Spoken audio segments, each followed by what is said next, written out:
Welcome back to the Done Deal Show. Monday afternoon. Dean Jones is here with us. How are you, my friend? Hello, mate. Yeah, I'm good. I'm good. Yeah, it's a big week, isn't it? A lot of clubs will be panicking a little bit right now, I imagine, with the season literally days away. Certain fan bases probably should be as well. There are a couple that definitely haven't done enough work to get to this point, and there's some last minute work that needs doing. But they've still got like 4 weeks of the window left, so there's plenty of time to fix these things. But we're going to see some flaws exposed at the weekend where people just haven't done the fixes that needed to be done. Well, we're going to see some teams exposed. I think we're going to see some teams not be as good as some of us think they're going to be, and vice versa. There'll probably be one or two where we go, that'll be trash, and they turn up and they batter someone. It's going to be an interesting week as we build up to the start of the Premier League on the football terrace. Of course, transfer updates are plenty. We're going to be touching on De Jong, Fofana, Shishko, Madison. A cheeky little Jamie Vardy update as well that I know's triggered a few people. But we'll get into that a little bit later with Dino. No problems at all. Any questions that you've got, viewers, make sure you get them in as well. There's talk of big Chelsea hijacks this week as Chelsea seemingly look like one of the clubs that really have to do some big pieces of work this week. And we will move on to Chelsea later in the show. Todd Miller here says, how about intercept instead of hijack?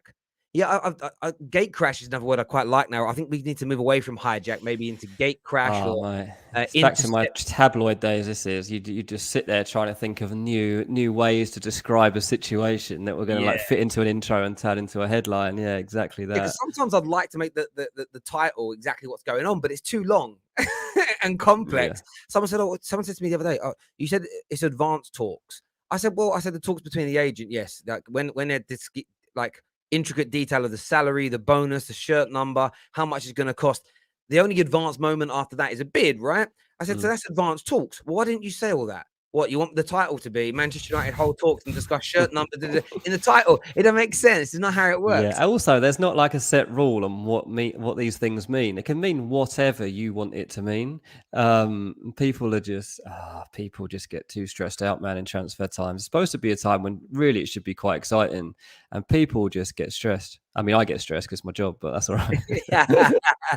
Yeah, I get the most stressful days for me are when I'm like, there's nothing new for me to talk about. What happens? And then there'll be a tweet that will come out from yourself or Matt Law, and I'm like, yes, I've got something to hang my show on. Yeah. Well, you need something like you want new stuff, totally. Yeah, absolutely. And lots to delve into. Ambush is a good one. We could start using ambush moving forward. Imagine an actual ambush on a transfer. A player's walking into a club and like a load of other execs just charge out of their cars and ambush the player. Do you remember a few years back when some fake representatives of Man United turned up in Spain for Ander Herrera back in 2013 or what it was? That was a madness. Again, if I had the money, like if I won the Euro Millions, I'd quit this game and I'd start making viral content like that. I'd start going around trying to infiltrate, pretending I'm from clubs.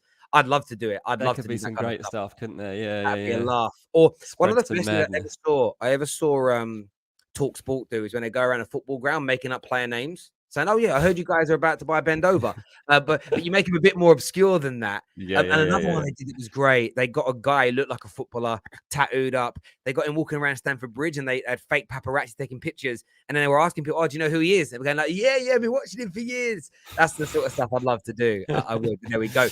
It'll happen. Absolutely. Listen, Manchester Terrace Uncut. Terrace, yeah, we could. There we go.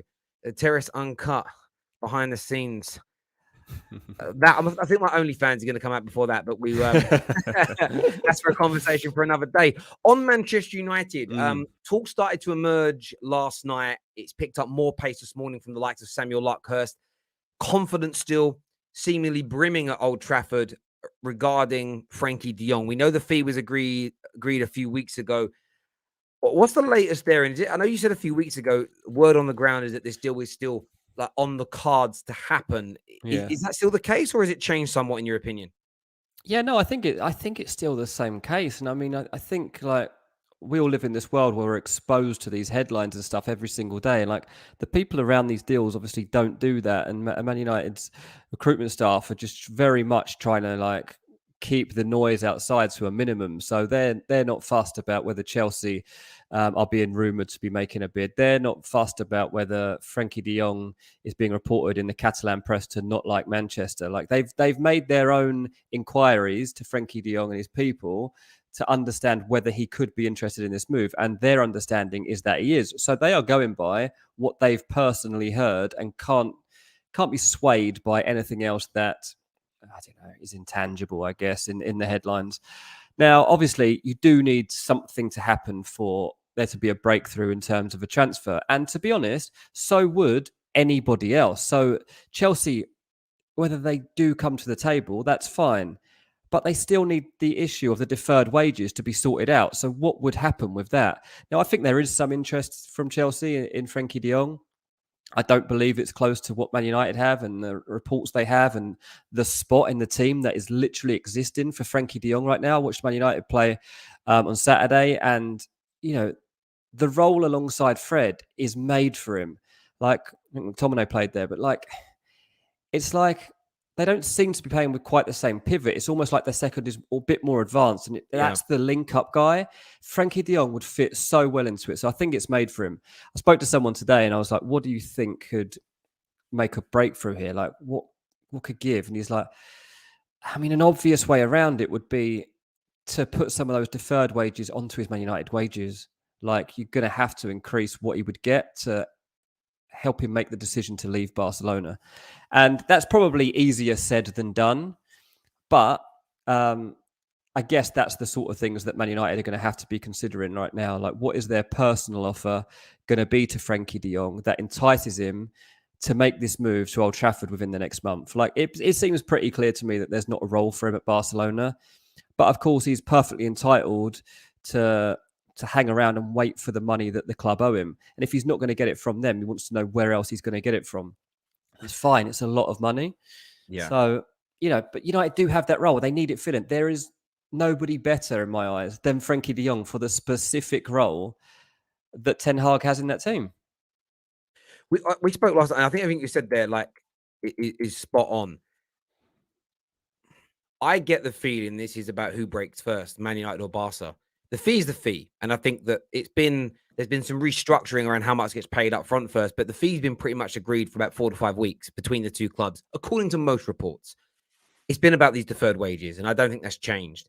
There's pressure on Barcelona to sell him so they can register these new players.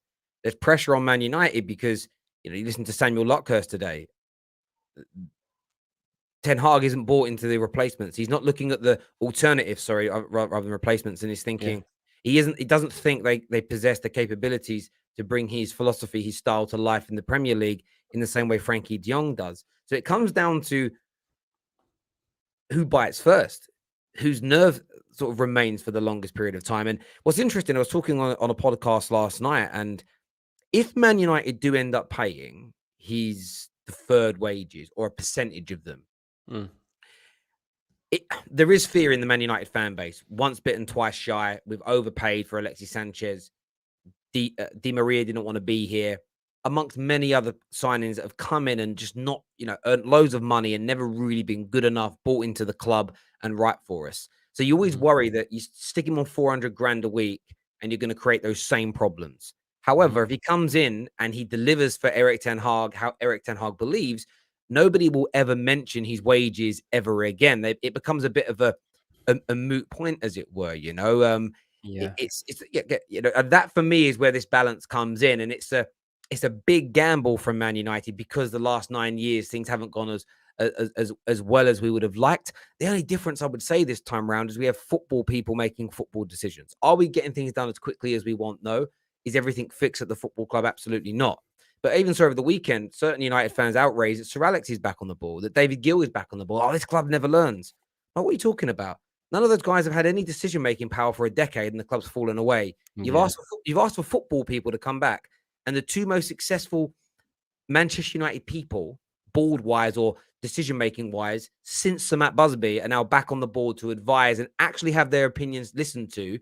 And suddenly everyone's against it. Like, Man United fans are some of the most weirdest flip-flops I've ever seen in my life. They ask for something, they get it, and then they moan it isn't a different way. Does that make sense? I only want us to sign a number one target. well, why the hell haven't we moved on from De Jong yet? Well, you Yeah. can't chase your number one targets and then sign alternatives before the end of the window. That's not what going after your number one targets looks like. So it's going to be interesting to see what happens with this. There was talk, I know we're going to talk more Chelsea later, but there was talk of Chelsea maybe hijacking this. I mean, have you heard anything about Ambushing it. that at all? Ambushing it, sorry. Gate crashing it with an ambush.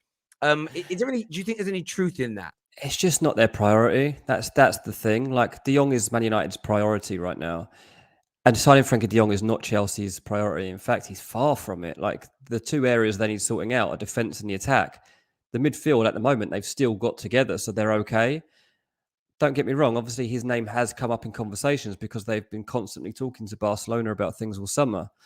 I think they do like him, but I just don't see that is of such importance to Chelsea that it happened, whereas it is to Man United. And look, it's interesting what you say about what Samuel Lockhart's reporting. Like, I've done I had a chat with Give Me Sport this morning for like the work I do for them, and one of the questions like, do United have De Jong alternatives? And I said they do. Yeah, they do have alternate plans, but they don't want to turn to them, and they are not moving any of them forward until the De Jong situation is totally clear, because they still believe he will have to leave Barcelona, and they don't believe that he is not willing to join them. So when it comes to start of September, 4th of September, I think it's Man United Arsenal, right?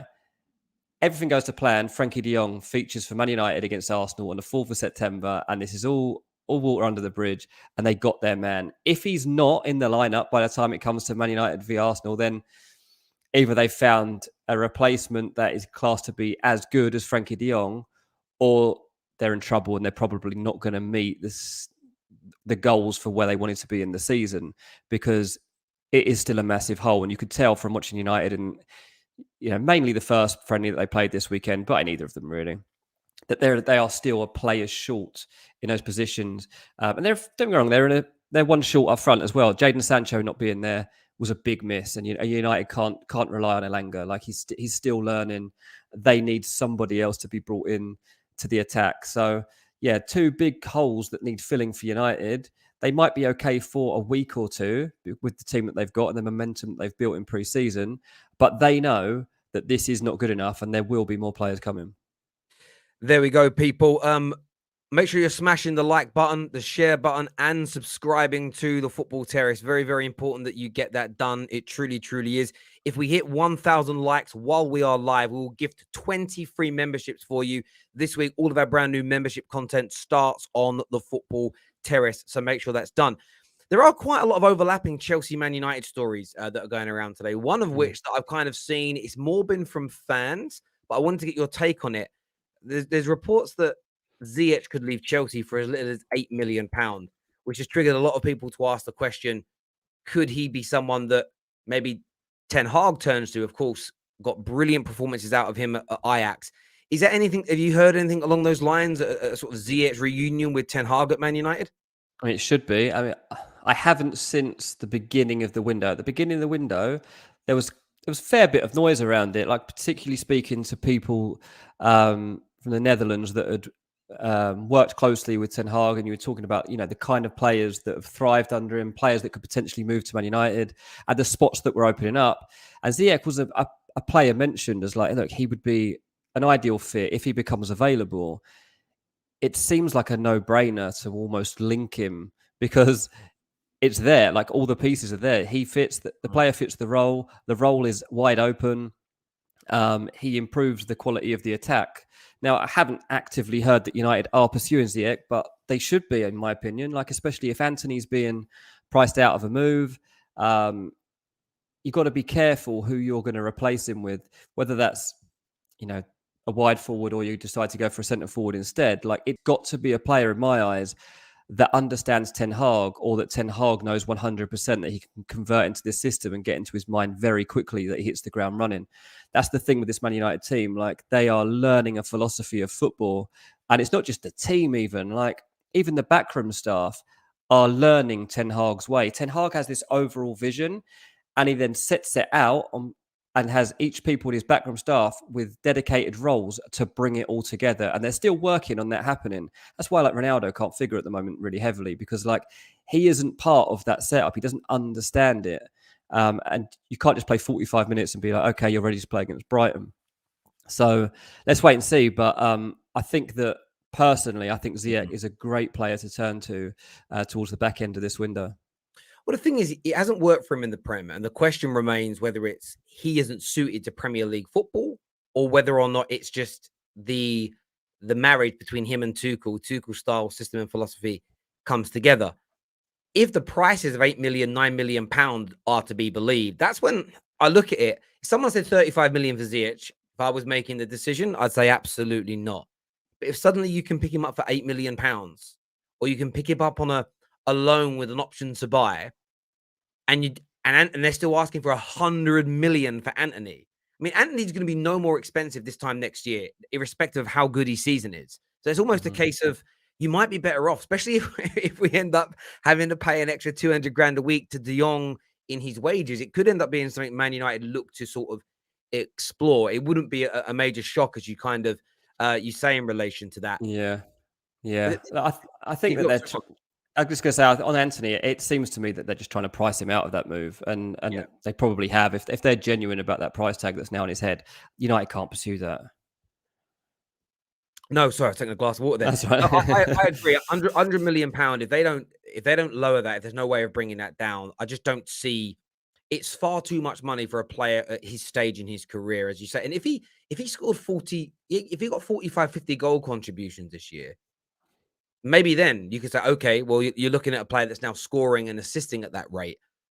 But he's still not worth 100 million euros. So you just wait. Like he's being priced so high. And listen, we've seen a few teams do that. I remember when Wolves could have got 80 million pounds for Adama Traore. Now they're struggling to get 8 million for him. I'm not saying Antony's going to go in that direction. He looks far more technically gifted than Adama. But sometimes you can overextend your arm. Look at Dortmund and how much they wanted for, Man United ended up getting a year later, but they ended up getting Jadon Sancho for nearly 30 million pounds less than they were willing to pay a year prior. Like Dortmund done themselves out of the money. I mean, I'd have liked him a year earlier myself, but there we go. I wanted to ask you about Šeško as well, because Šeško's linked to Man United. Again, I've seen this more from fans this morning. There's talk of Chelsea maybe now looking at him and trying to bring him in. What's the latest as far as you're aware with Šeško and his potential move to the Premier League? I think that Chelsea are being linked with any player that seems to be readily available in the market at the moment. And to be honest, maybe they are, because they are quite desperate to sign people. And a lot of the people they've been pursuing aren't actually available. So maybe them joining a hunt for players that seem to be progressing in other fronts is a good way to go. I think with this player particularly, that there's a difficulty in two senses. One, he seems to have a price tag of upwards of 50 million. That's somewhat of a problem, not a major problem, but also like his club just don't want to lose him right now. And I was told by one source that they feel that he could be content with staying for one more year.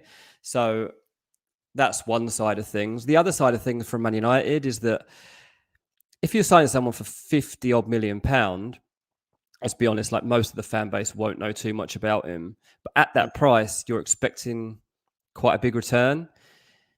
I mean, there is a danger that you're like back into that Martial territory of like wanting the player to do well, defending them, but they're not quite ready for the level that's needed of them immediately. Like Man United have to have a big season immediately. And it would just concern me that he might not be ready for that right now. Don't get me wrong, like the way that players are produced in that model of club are well molded so that they fit into almost any system. So that's fine. But given his age and given the stage of his career is at, I don't know, I've just got personal reservations. So we'll have to wait and see. Like, it's interesting that Chelsea are suddenly being linked with him. I think the links actually came out of Slovenia as well originally. And I don't know about you, Dean. Whenever I see, you get these journalists every now and then that pop up. You had the Brazilian gentleman with Gabriel Jesus. There was the Uruguayan gentleman that I haven't seen since, who broke the news of Alvarez going to Man City. When these sort of semi-local or national reporters that don't pretend to know everything that's going on in Europe or the Premier League put these reports out, there's a part of me that tends to believe there's an element of truth, because you don't see them trying to capitalize on it before and after. It's literally on stories that they may have insight into because this kid is the hottest property coming out of Sardinia. Of course, their press are going to be all over it, especially if Yeah. Premier League clubs are involved. I just sort of have they've got no loyalty to the Premier League clubs. They have no care about leaking the info, not leaking it, but writing stories. They're not going to try and protect United or protect Chelsea. They're going to say, well, I don't know who they're talking to. We spoke to the brother of the player. We spoke to the agent. We spoke to the family, and this is what they've told us. I tend to have a large amount of trust in them, if that makes sense. Yeah, exactly. And so one of the outlets from Slovenia reported that Bowley had basically met with someone to discuss the player. I think it was his agent. And the problem you've got with that is Bowley has spoken to so many people since he got this job, and most of them obviously haven't landed. And you don't know what the level of interest was at this moment in time. I mean, this guy, yeah, he's young, he's pretty raw. It feels to me like Chelsea need the opposite of that right now in terms of a striker. Well, they've got Broja. They got Broja if they want that. Broja, yeah, they've got that. So for Man United, like I can see why they might be looking down that path. Like, and I do think they have made advances in that direction to sound him out. But again, like it would be quite a lot of pressure. And also, I think we need to know what's happening with Ronaldo for sure, right? Because like if Ronaldo goes, I just think you need someone of bigger stature. Martial has had a good preseason, yes, but that does not mean that Martial can carry you through an entire season as your number 9. So there's still a very good chance that United do need a 9, but also need that wide forward. And it's such a conundrum for United right now, I think. I agree. Look, I think with Šeško, I made a video about this last week and I stood by it. I'm really excited about the prospect of Man United getting him because I don't know much about him. What I have seen looks good, but there's an excitement about a relatively unknown player because when it's a usual suspect, a player that we've all seen tear it up, you're either excited or you're not, but you kind of know how they play. That unknown is exciting. However, any Man United fan that thinks if we sign him, he is going to be ready to play 50 games as the lead number 9 at Man United. 18, 19, 20-year-olds are ready to do that. One or two a generation come along. Wayne Rooney was able to do that as an example. But of course, Wayne Rooney was able to do it surrounded by world-class talent at Man United and a team that was already very good. Now, ironically, when Rooney joined, we'd gone through actually a bit of was probably our worst period in terms of Premier League success under Sir Alex, but it was still a very good team that wasn't written off every single year. So if he comes in, the only thing I hope is that Man United fans temper themselves, that Man United fans relax a little bit, because this isn't a player that I think is ready to come in and, he isn't 22, 23, 24, ready to kind of go. Is he Haaland? I know people can Haaland 2.0. That's simply because he plays for Salzburg. Like, it's crazy the way people do those links. And you can't be the new Haaland when Haaland hasn't even achieved yet. Like, he hasn't won anything really. So, it's kind of an interesting one. But it could, as you say, I feel like Man United are serious. Chelsea, as you say, it's very hard to gauge the level of seriousness because they've literally feels like they've been talking to anyone and everyone. Or at the very least, they've been, I want to make sure I say this in the right way. They've been open about who they're talking to. I was saying the other day, I think most teams do what Chelsea are doing. I just think Todd Bowley's been a little bit sort of loose-lipped in terms of, well, I'll just tell anyone what we're doing, and the stories get out there more, as it were. Totally is a part of it. But yeah, I just find it hard to believe that at this moment in time, Chelsea particularly would be looking at a player like this to help them out of I guess, I don't need rut because they're not in a rut, but like they look a bit stuck for options and they're not having much joy, but they need someone that's going to enhance their starting 11 and the depth of that 11 for when you have problems. And to gamble on a signing like that would seem pretty big. No, I couldn't agree with you more. On Chelsea, though, I mean, there's still some really big links to them. One of the biggest at the moment is Wesley Fofana, which we'll come on to. I did want to ask you, though, about another striker that's name's been mentioned around Chelsea in the last few days in Jamie Vardy, because I know you've had a bit of stick for this. Like, what is it you actually heard? I mean, I didn't even want to tweet anything because I wasn't sure about it at all. But Jamie Vardy to Chelsea, is there noise? Is there a possibility? Yeah, so a bit of context here. So last week, I do another show, a fantasy show called Chasing Green Arrows, and we were just chatting fantasy options for the new season, and we're chatting about potential transfers that might make us change our minds and stuff. And I bumped into someone the night before, and by someone, I don't just mean like a random person. I mean like somebody that I know who has links in football. And we're chatting about stuff, and he said, interesting one I heard was Vardy and Chelsea. That might be one for you to look out for. And he told me a bit more about it and why. And I was like, oh, that's interesting. Anyway, I brought it up in passing on the show. It got picked up, obviously, because a few people watched it. Football 365 have run with it and like basically done made a joke of it, saying like the way that I described it was like I was making it up off the top of my head. I was just casually saying it in passing, like I've heard something, which is kind of what we do on this show as well. Like I like to just talk about transfers as I come across them. And I think that like there are interesting conversations to be had around players that haven't been talked about in the transfer market. But Jamie Vardy is actually quite an interesting proposition and one that Chelsea could yet make a move for in this window. Now, he's got 1 year left on his contract at Leicester. Start of the summer, Brendan Rodgers said, we'll look to address the situation with Jamie Vardy's contract over the summer. Nothing been addressed just yet. He's 35. Chelsea are on the lookout for a new number 9. There's little doubt about that. They want somebody to add depth. They want a proven goal scorer. They've had the discussion with Ronaldo's agents, as we all know. Still potentially one they could come back to. Doesn't sound like they're going to right now, but they might. I mean, for me, Jamie Vardy is a much better fit for that team than Cristiano Ronaldo is. And if Jamie Vardy is genuinely interested in a move away from Leicester, then I think Chelsea might turn out to be a viable option. And actually, like today, I've had 2 other phone calls where people have brought up Jamie Vardy, and I'm like, okay, maybe there's something in this. As I say, like I've got no problem with coming on and talking to you quite openly about how stories come about. Like I can see someone in the comments now saying he's talking rubbish. Like I'm telling you what I've heard. It's literally my job. Like there are journalists out there who are just copying other people's stories. I'm not copying other people's stories. I'm telling you what I'm hearing. I've been doing the job a long time, so I don't. Yeah, I mean, 20 years you've been in this industry. And very well connected. And I'm not going to name the person. I know who one of the journalists who reached out to you about this was, and because you told me.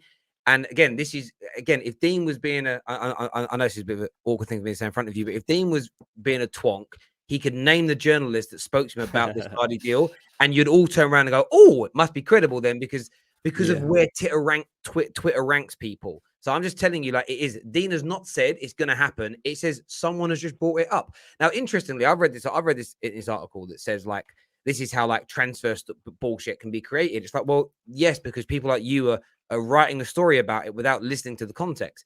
Chelsea Football Club have been going around this summer talking to lots and lots of people, and of course, someone like I reckon Jamie Vardy comes up in conversations in transfer boardrooms every summer.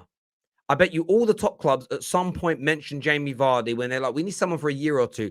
Would this be possible? Is he happy there still? That's how these conversations transpire. Players are always on the agenda. And that's all it really is. But yeah, it's an interest. Yeah, again, I've seen a few people talking about it online, saw your name connected to it. And then obviously you sent a message earlier on this morning saying we're going to chat Jamie Vardy. I thought, oh, it's interesting. But listen, it's an interesting situation. Yeah, look, for Leicester, like it's not an ideal one to crop up, I guess. I mean, at the moment they've got being spoken about Schmeichel, Fofana, Tielemans, Maddison, Vardy now. Like that's obviously not ideal, and a lack of signings too for them is not made for great shape for their season to come, I guess. But it's an interesting one. Yeah, listen, I think it is, and I mean, I did a video the other day. I mean, I'm not a self-proclaimed anything journalist. I'm a football content creator. I'm a football fan talking football. And I was getting pelters. Why did you do a Harry Kane to Chelsea video? I said, I'm allowed to do an opinion piece. And I would, if I was Chelsea, sell Werner, and I would put a club record or even a world record breaking bid or Premier League record breaking bid on the table at Spurs and try and get Harry Kane away. Why? Because I believe Harry Kane should always leave that club. And I also believe Spurs should cash in on him because I still don't believe Spurs are going to win anything. And they're going to end up, this is just a belief. It's not a dig. I think Spurs will end up at a point where Kane's past his best, not worth anything. They wouldn't have won anything. I think they should cash in and reinvest in the squad for the future. That's all the piece was about. You shouldn't be saying things like that.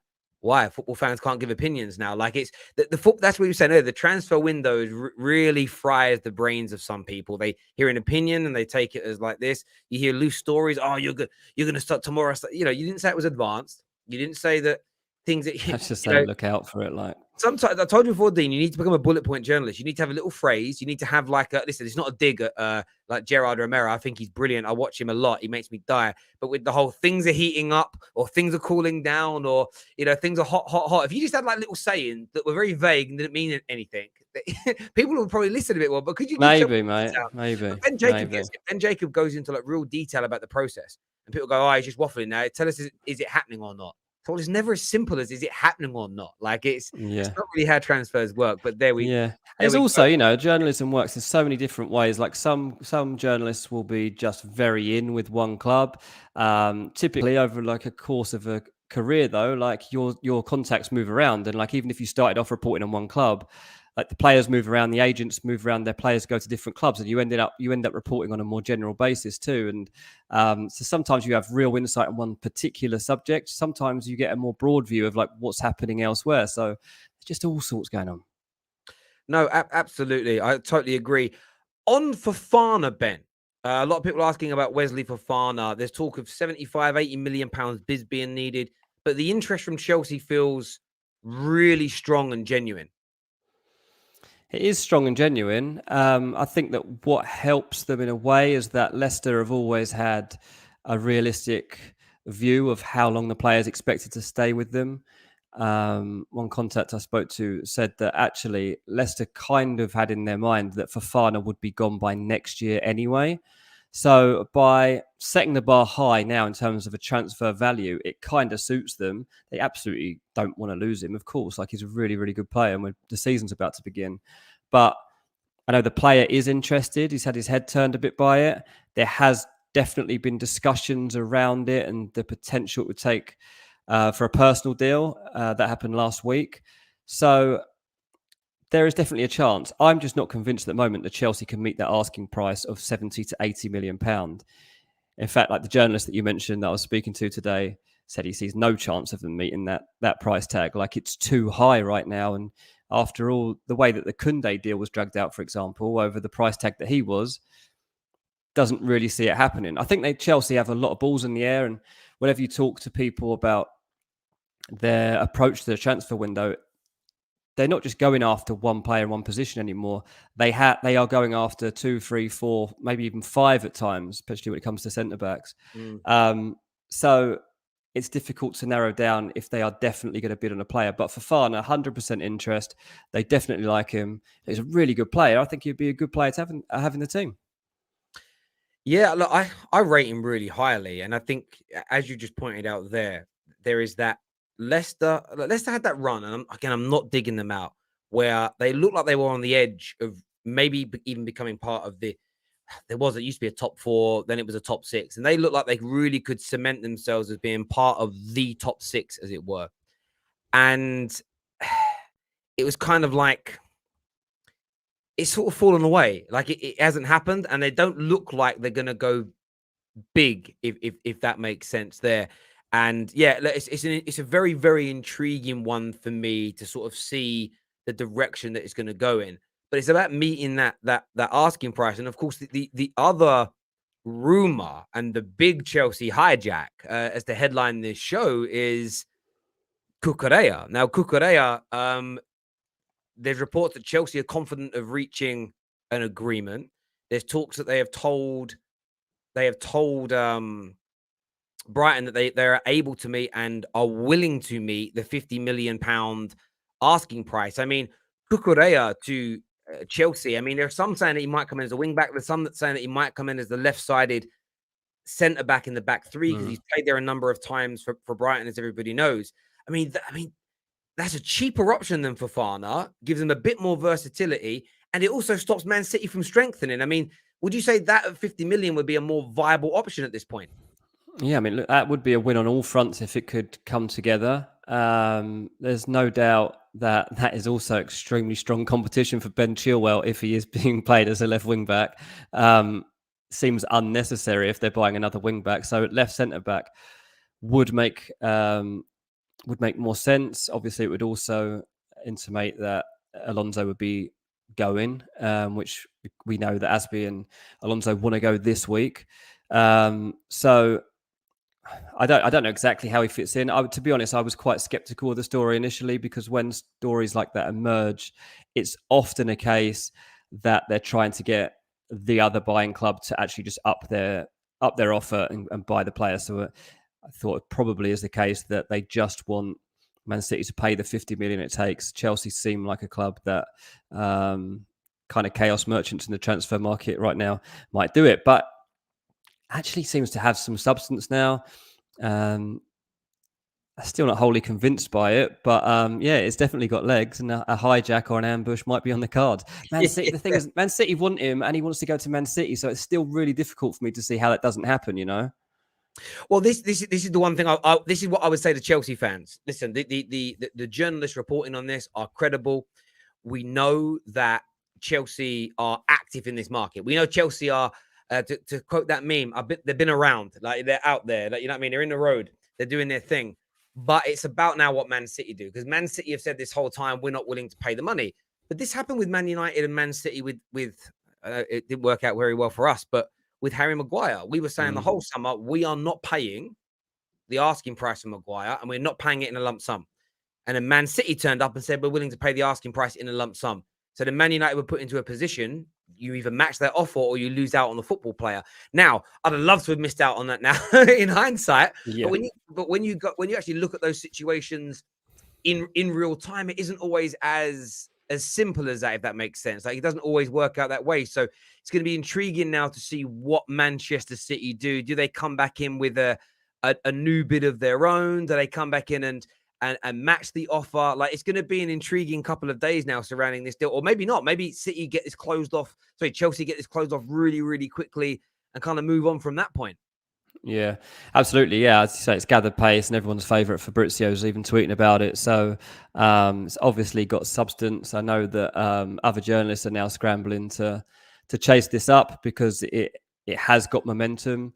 Seems that Chelsea, the fact that they would actually be willing to pay the 50 million is obviously now going to spark Man City into a decision. They've got backup options, but it's very rare that Man City do actually turn to backup options. It's normally like the main guy or no guy.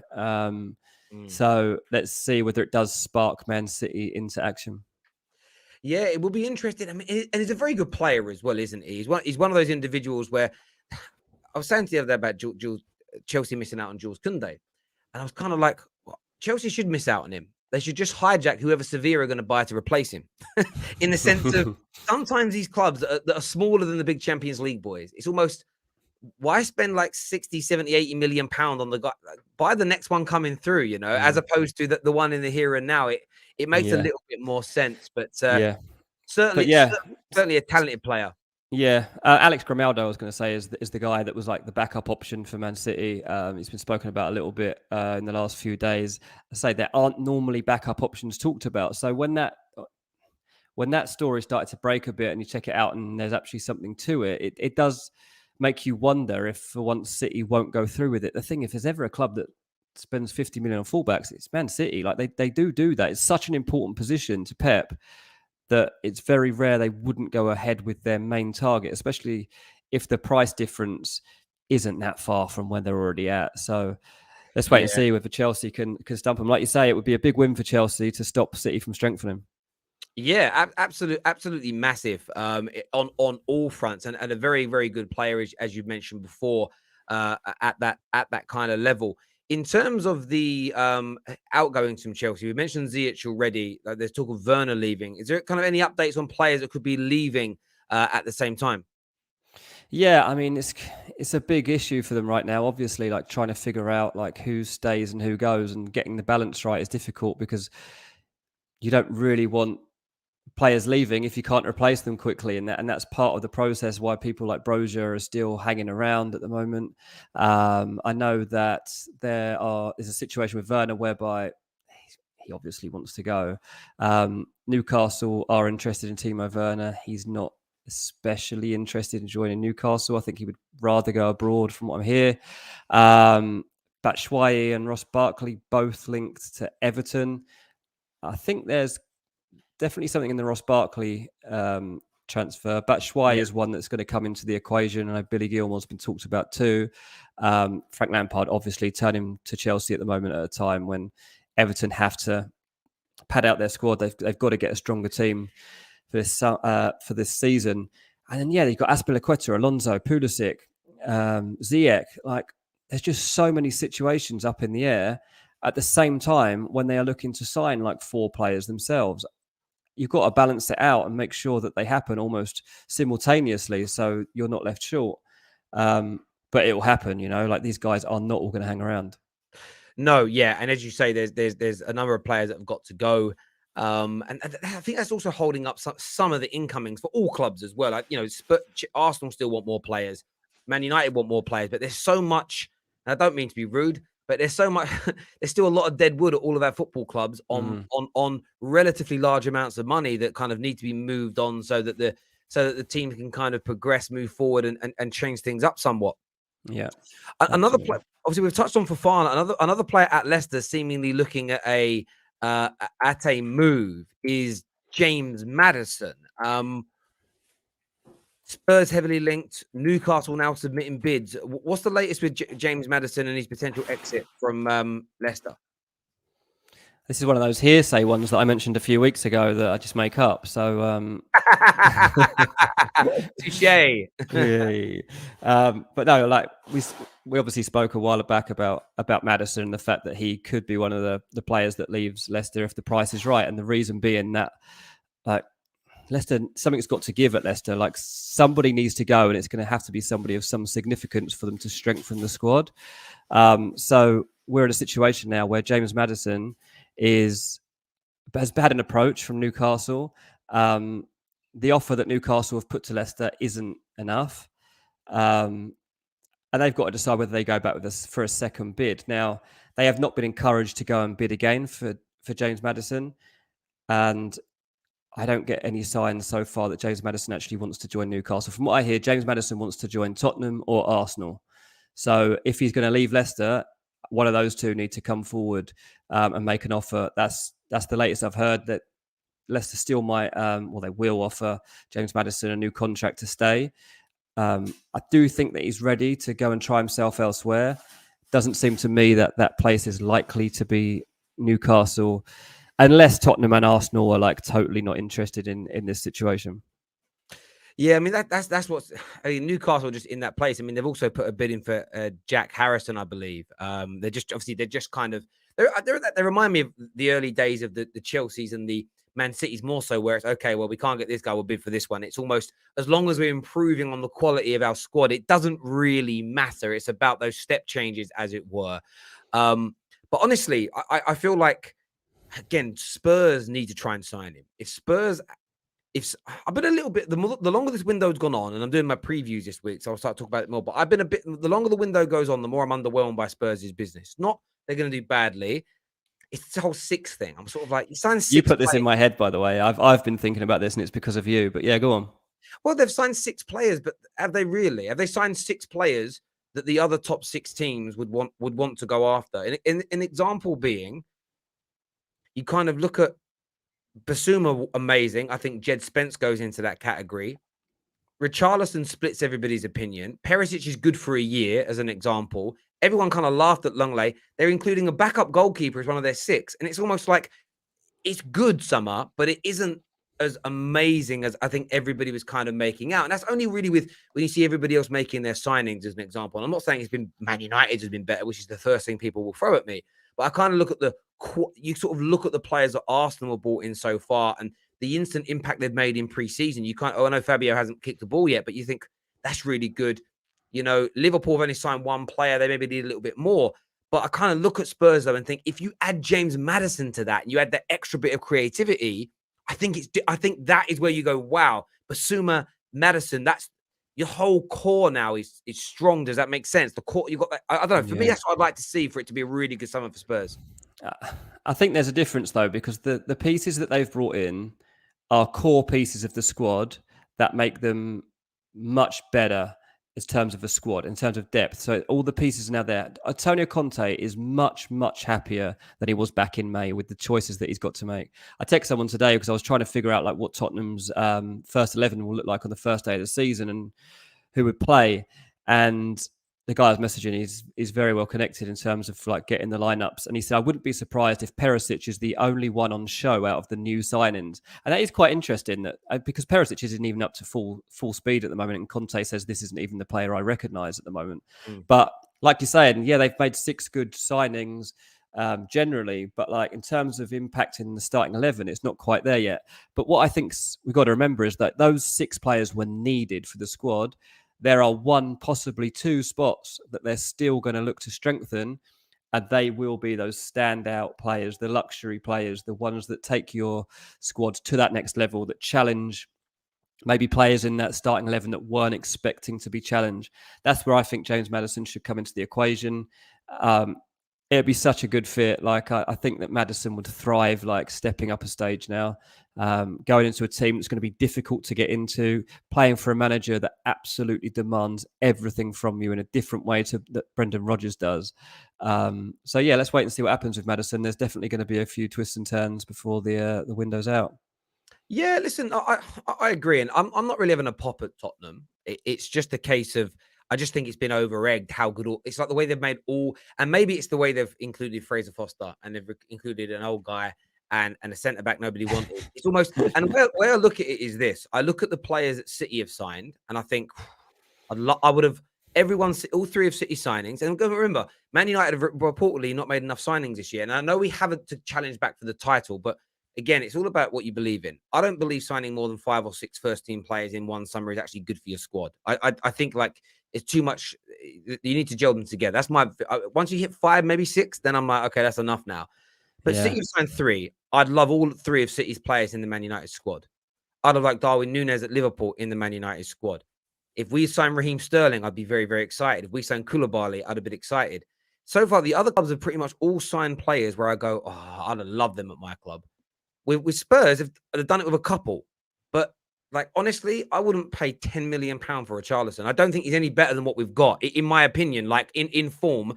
Yeah, so it's going to be interesting. But they suddenly throw James Maddison in there and my mind changes because that's when you've suddenly gone Basuma, Jed Spence, Maddison. That's 3 players, along with Bentancur and Kulusevski that have already come in. And you think that's a really good young group of talented and different kind of young. Like I know some of them are in their mid-20s, but they've still got the vast majority of their career in front of them. It's going to be intriguing to see, what it is that they're able to do there.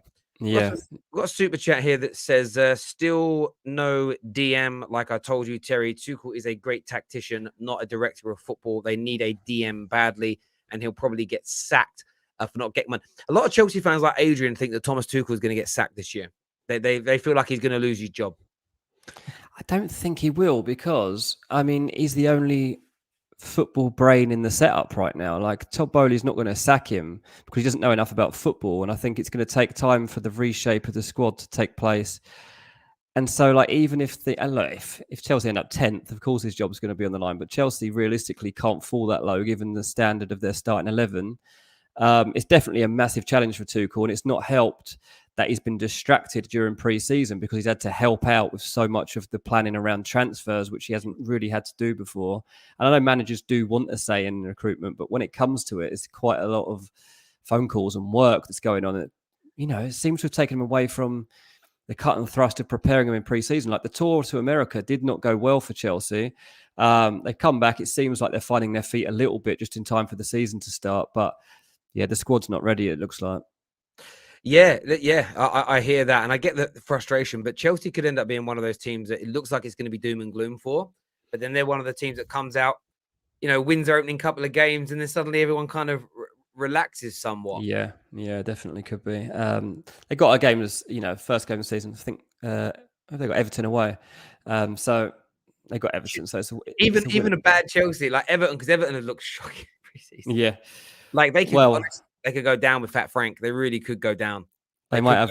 Yeah, it might be Ross Barkley scores the winner for Everton against Chelsea in the first days. Could you imagine? Comment here says we're getting rid of players to then bring some in, is what Josh says. You are. I mean, you got to look at the Sarr situation. Heavily reported this morning that Chelsea are blocking the exit of Sarr until replacements come in. It's almost, you've got to get that balance right. You can't let too many go without the replacements being ready. But equally, you can't bring too many in without knowing you can get rid of players, because you don't want a bloated squad. With Ox out until October, do you think Liverpool will get a midfielder now or give youth a chance? I mean, I know it's very hard with Liverpool. I mean, have you heard much about another midfielder coming in this summer for them? Nothing at all. I mean, Liverpool typically different from most clubs anyway in a transfer window these days. But it does seem like they've been using pre-season to give a lot of young players opportunities. I saw that the friendly that they played after the Community Shield, like a very young team, given experience on a pretty big stage just before the season starts. So I think that tells you that they are willing to give people opportunities. Harvey Elliott and Fabio Carvalho both been given chances to impress. I'm told to expect both of those to get probably more minutes than you might have previously expected for players of that level coming into the season, a side that's going to be challenging in Europe and the Premier League. But again, like Fabio Carvalho is being tested. Can he be part of the attack, or is he going to play a bit deeper? Harvey Elliott can do both too, to be honest with you. I think that they really want to bring these types of players into the setup and allow them to flourish. That's what it feels like. It's like we've got our set players, the stars of the show, but we want to bring through guys behind them that can go into the setup. I guess a little bit like Man City have done in the likes of Foden, like they're trying to do with Cole Palmer this season, like bringing players that can actually work their way into the team, which is not easy to do at that level. Yeah. Look, Liverpool, again, I know Liverpool fans don't like their model, but their model is set. It looks like they're going to go all in next year for Jude Bellingham. And it's just a case of that's what we're going to do. You're going to have to bear with us. You're going to have to give us your time and your patience, and we'll land him. It's just that just seems like what they're going to try and go out of their way to go and get done. I want to say a big thank you, by the way, to DJ D Live, to Maelstrom, and to Luke Smith for all becoming official members of the Football Terrace during this show. It means a great deal to us. It truly, truly does. So thank you to each and every single one of you for signing up and helping to support us. Football Terrace, are there any more rumors about Tielemans? I mean, have you heard anything at all about Tielemans? I mean, Arsenal, their transfer window seems to have gone a little bit quiet of late. There's talk of this secret, elusive winger that they're after. No one knows who it is. Tielemans is still kind of, I saw it trending 3 days running last week. Tielemans deal agreed. It was just like people reiterating, people like yourself and Ben Jacobs and other journalists from 6 weeks ago, you were like, yeah, terms are agreed, but nothing's progressed. Like, it just feels like that deal was really stood still. Yeah, I think Tielemans wants to join Arsenal. I keep being told that. Like, that's where he sees himself going. But it hasn't materialised. Like the wide forward that Arsenal want, not materialised. Arteta seems very confident that they're going to still make signings. I think based on the pre-season that we've seen them have, they can't afford to stand still right now. They need to build on that and make sure that they've got the depth to back up those guys. And I know that Arteta has to fall back in to do that with the exact players that he thinks are the best fit. You know, the winger that's gone quiet, I think that's partly because like they're not in dire need of it. Like Arsenal have looked so good in pre-season. They know that Martinelli and Saka can start the season with Jesus up front, and they're set. But by the end of the window, it might be that you do need that depth to come in because you've then got to get through to obviously mid-November before the World Cup break. And the fact they went for Rafinha tells you that they had that gap open. But it's still always midfielder that I keep hearing about, like them still looking in that area and like possibly getting Tielemans. I don't know why they're so desperate for so many players in that area. It seems to me like they're reasonably well stacked there. Maybe it is that Zinchenko is only going to be playing as left back. If that's the case, I thought he was going to get those runs in centre midfield that he's been craving, but maybe he's just taking that Tierney spot for a bit. Yeah. I don't know. It's a tough one to work out because the Tielemans thing does still seem to be there, but you know, this has literally been going on for 3 months now. No, I totally agree. Maria Williams says Spurs are filling in positions they need. Richarlison was bought as he plays multiple positions, which is what we need. Less of the Spurs slander. Maria Williams, part of the alumni of the Terrace, been here a long time. Do you know what it is? It's not even slander. I don't think we've had a bad window. I just don't think it's as. I just think some media outlets have over egged it, and the whole like the 6 signings thing. Like no one includes backup goalkeepers as a signing normally, in my opinion. Like no one does, and it's a fact that you did it. So you've had 5 signings, and that's it for me. But and it's more. Do you know what I think it is? It's not really a dig at Spurs. It's when I've seen fans of like Chelsea and Man United, especially, kick off. Oh, Spurs have done 6 signings. What have we done? My question is, how many of Spurs signings do you want? They some name 1, some name 2. It's like so. If we would have signed 5 players, 6 players at the level Spurs have, you'd be angry. So you can't use Spurs as the measuring stick if you wouldn't be happy with Spurs' signings. Did you get where I'm coming from? That's all it really is to me. It's not really a dig at Tottenham per se. It's just moaning Man United fans crying. I mean, I say that, like, I think United could probably done with Richarlison, to be honest. Like, I think that, like, that wouldn't have been a bad fit for what United are looking for right now. They're lacking that guy to compete in the forward positions. He could have played centrally. He could have played on the flank. And for Tottenham, they are looking at it as that he's competing for any one of those positions, like she mentioned. But also, if Kane suffers a blow, if Son suffers a blow, they've got a player a Brazilian international who can now help step up and as the bit between his teeth to show that he deserves to be at that level. So I think Richarlison is a good one. Look, he could have been. I mean, he's not a player that I personally rate too highly, but equally, I'm you know me, I don't really have agendas. He could go to Spurs and go to that next level and really kind of elevate himself. I see him as a bit of a 1 in 4 player, like 1 in 4 games. He looks top class. Outside of that, but then he's at Everton, and I don't mean it rudely. Everton are a bang average team nowadays, so it is kind of hard to judge in that way. No doubt about it. Maria giving Terry the context. That's all right. We're open for challenge here on the terrace. I'm not sensitive. Man like David, one of our members, says Thomas Tuchel knows what he needs for his system. He tells me who he wants. Then we go and get him or find similar players. Yeah, he does. He does. It's I just that Chelsea have just been on the flat-footed this year. I think if Marina and the board would have stayed, this is the counterbalance, isn't it? I think they would have signed more players and they'd have been in quicker. But then they might not necessarily have been the players that Thomas Tuchel wants. So in terms of the long-term approach to that, does it work as well? You know, that's what I think Chelsea fans have got to weigh up. Yeah, also, I do wonder at times if, like, Bowley asks Tuchel for his opinion and takes it at face value and just goes and does it. Like, the fact they went after Kimpembe, well, Kimpembe wasn't really available. It was like he said, who would be a good centre-back? He said Kimpembe, but Tuchel knows he's highly unlikely to get Kimpembe right now, yet they spend time trying to do that. And then Dumfries comes up and they make an inquiry. I don't believe Tuchel ever really expected Chelsea to be able to sign Dumfries in this window. So I don't know. I just wonder where the line is between, like, getting Tuchel's opinions on who he would like, and then rather than getting players like that, actually just going after that, like, top elite player, which is bold strategy. Don't get me wrong. If it works out and you get like a Sterling or a Koulibaly, like, that's fine.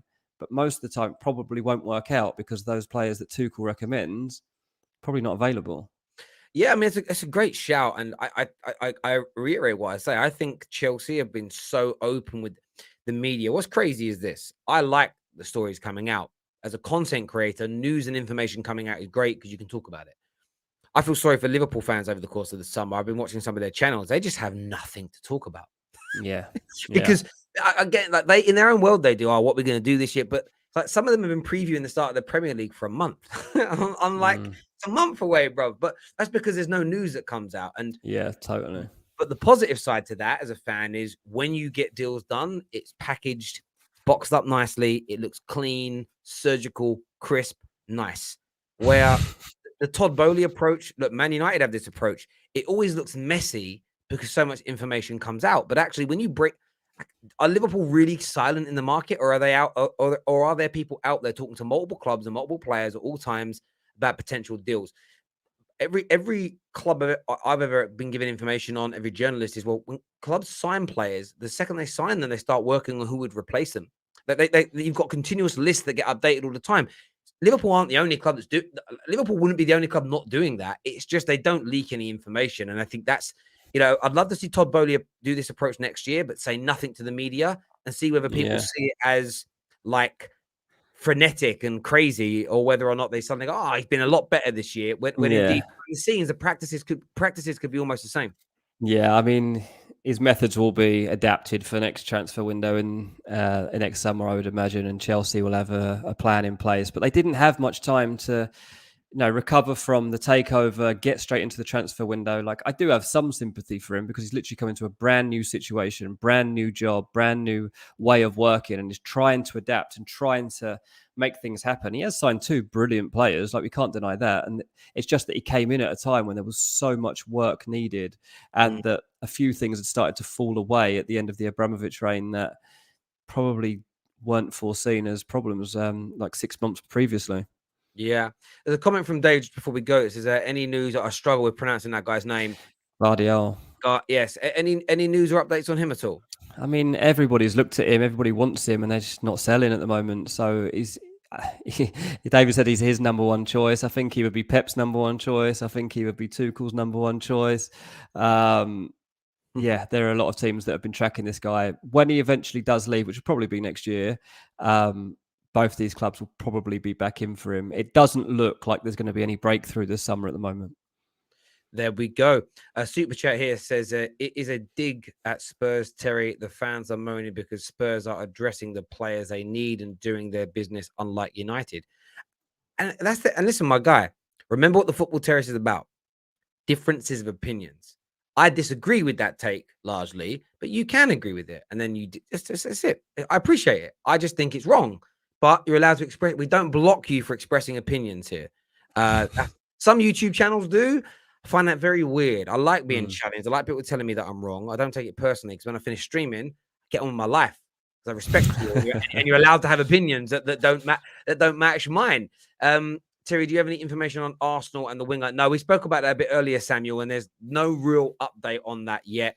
Obviously, the Arsenal press are saying players have got to leave before anyone else comes in, but we will see.